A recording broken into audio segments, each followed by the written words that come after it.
The Russians are in a position to be able to mount a major military action in Ukraine any day now. American officials estimate about 80% of the forces Russia will need to launch a full-scale Ukraine invasion are now in place, and they say the rest are en route. The Pentagon has started moving some of his forces out of the country, and Americans living in Ukraine have been advised to leave. The ongoing Russia crisis between Russia and Ukraine has been building for weeks, with more troops on both sides being added to the mix every single day. CBS 8's Regina Hahn spoke with a local expert who weighs in on how the U.S. could react to an invasion and how it's positioning itself as tensions continue to boil. All eyes and ears on whether or not Russia will invade Ukraine. President Joe Biden had an hour-long conversation with President Vladimir Putin and warned of severe costs if it goes through.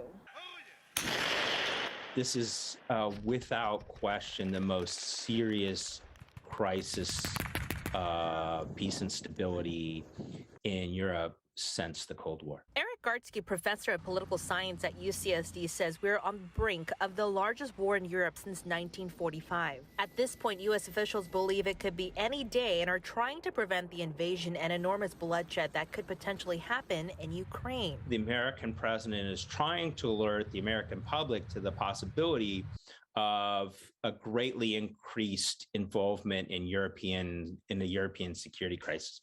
Kind of, hey, everyone, there's something going on that you wouldn't normally know about, and it's really, really serious. The U.S. and our NATO allies have no plans to send troops to Ukraine to fight Russia, but Biden has sent troops to neighboring areas like Poland and Romania.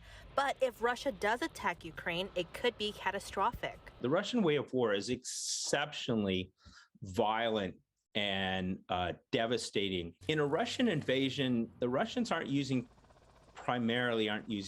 precision-guided munitions. Gartsky says, unfortunately, it's unlikely Putin will back out. He's so deeply embedded in this strategy that it's very hard for him to back out without looking like he's running away with his tail between his legs. Russia and Ukraine have been in conflict since 2014, where Russia invaded parts of Ukraine to take over Crimean Peninsula. That war killed 14,000 people.